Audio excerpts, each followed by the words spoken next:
देखिए गुड़गांव की क्या स्थिति है, उस स्थिति पे तो मैंने एक शेर पढ़ा था, आपने वो रिकॉर्डिंग करी कि नहीं पता नहीं।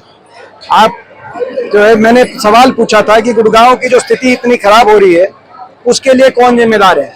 आज गुड़गांव में सब जानते हैं, टूटी सड़कें, प्रदूषण में देश में नंबर 1 पे आ गया गुड़गांव, वायु प्रदूषण में, जल भराव, सीवरेज की समस्या, साफ सफाई और की समस्या, गंदगी, आज गुड़गांव वासियों को सामना करना पड़ रहा है। आज ट्रैफिक जाम की समस्या, हर तरीके से एक नरकीय जीवन की तरफ गुड़गांव को ये सरकार लेके गई। जिस गुड़गांव को हमने हमारे समय में, कांग्रेस पार्टी के समय में मिलेनियम सिटी बनाने का कार्य किया था, फॉर्च्यून 500 कंपनीज यहाँ आई थी हमारे समय, आपको याद होगा। गुड़गांव में चाहे वो रैपिड मेट्रो हो, चाहे गुड़गांव के अंदर गुड़गांव एक्सप्रेसवे उस समय बना, फरीदाबाद गुड़गांव 4 लेन की उस समय स्थापित हुआ, मानेसर के अंदर विश्व स्तरीय IMT उस समय एक बड़ा औद्योगिक केंद्र बना, ESI अस्पताल बना, गुड़गांव यूनिवर्सिटी बनी, इंडियन नेशनल डिफेंस यूनिवर्सिटी उस समय गुड़गांव के अंदर हम लेके आए थे। उस समय द्वारका एक्सप्रेसवे का 70% काम हो गया था। आप अभी की क्या स्थिति बनी, पिछले 11 साल में गुड़गांव में एक भी काम इन्होंने किया नहीं। आज बदहाली के अलावा गुड़गांव में कोई नया काम ये बता नहीं सकते। आज आपने देखा 11 साल से ना तो जो सिविल अस्पताल है वो बना, ना ही बस स्टैंड बना, कोई नया कोई विकास का कार्य हुआ, मगर फिर भी खट्टर साहब का जवाब आया कि गुड़गांव में कोई समस्या ही नहीं। संसद के अंदर ये लिखित जवाब है जो मैं शेयर कर चुका आप लोगों के साथ। तो एक कवि हुए हैं अदम गोंडवी जी, उनका एक शेर है, वो शेर की हमारी याद आती है। वो शेर है, तुम्हारी फाइलों में गांव का मौसम गुलाबी है, मगर ये आंकड़े झूठे हैं और ये दावा किताबी है। अगर गुड़गांव में कोई समस्या ही नहीं है तो फिर तो कुछ बचा ही नहीं कुछ बात करने को।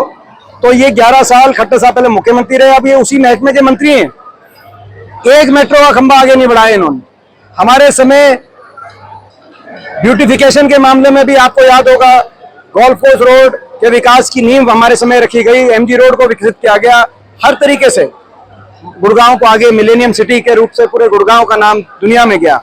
अब तो ये इस एक शेर के अलावा कोई और मुझे इसका जो उनका उत्तर मिला कम से कम अच्छा, और अपने उत्तर में उन्होंने केवल ये नहीं कहा कि कुछ नहीं है, उन्होंने बताया कि हम इतना कर रहे हैं, इतना खर्च कर रहे हैं, इतना खर्च कर रहे हैं, वो योजनाएं बताई। मेरा प्रश्न भी वही था, वो मेरे प्रश्न से ही योजनाएं चुराई गई थी।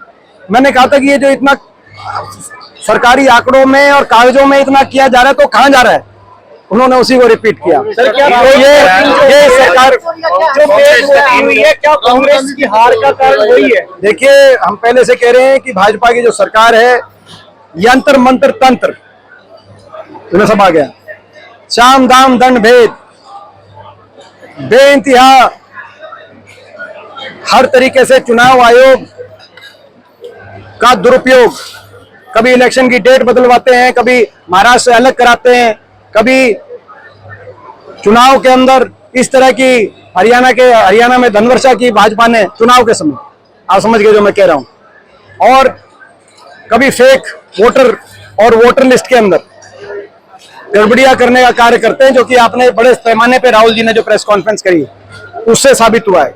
अब ये पहले इन्होंने हरियाणा में किया, फिर महाराष्ट्र, अब बिहार में भी देखा जा रहा है। ये हकीकत क्या है, जबकि हरियाणा में तो मात्र 18,000 वोट से फर्क रहा था भाजपा और कांग्रेस में, और 22,000 वोट अगर ज्यादा होते कांग्रेस के तो कांग्रेस की पूर्ण बहुमत से सरकार बनती। केवल 18 से 20,000 वोट का फर्क है दोनों के मत प्रतिशत में। हरियाणा के अंदर जब से हरियाणा बना है तब से 15वीं विधानसभा है, लगभग आज तक सबसे ज्यादा मत प्रतिशत कांग्रेस को मिला तो इस बार मिला, लेकिन 18-20,000 वोट से किसी तरीके से मैनेज करके भाजपा ने इलेक्शन मैनेजमेंट से सरकार बनाई है। लोगों के जनभावना, व्यापक जनभावना से बनी हुई सरकार नहीं है। यही हमारा कहना है। अगर जनभावना होती तो खट्टर साहब को यूं बदलना ना पड़ता। अगर उन्होंने अच्छा काम किया होता तो हरियाणा में ही चलाते।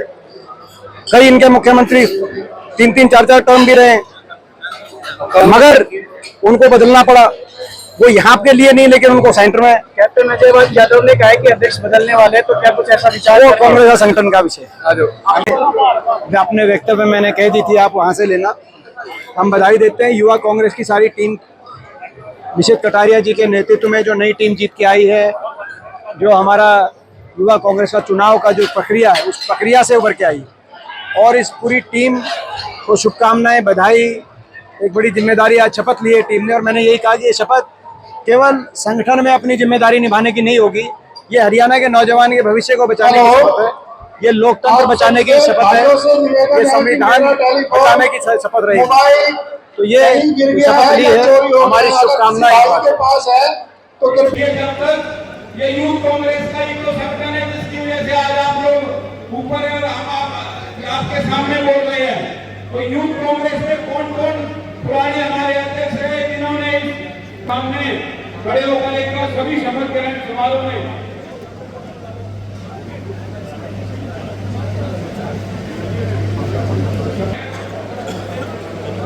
अपने अपने स्थान पर खड़े होकर के शपथ ग्रहण समारोह में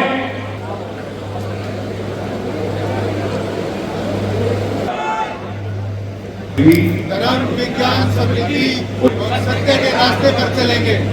हम समाज के प्रत्येक वर्ग, विशेषकर महिलाएं एवं शोषित वर्ग के विकास एवं सामाजिक उत्थान से संबंधित कार्यों जैसे आदि कार्यक्रमों को नियमित रूप से चलाते रहेंगे। हम पूर्ण रोजगार को स्वतंत्र सरकार करने के लिए हम ऊर्जा संरक्षण की दिशा में कार्यरत रहेंगे।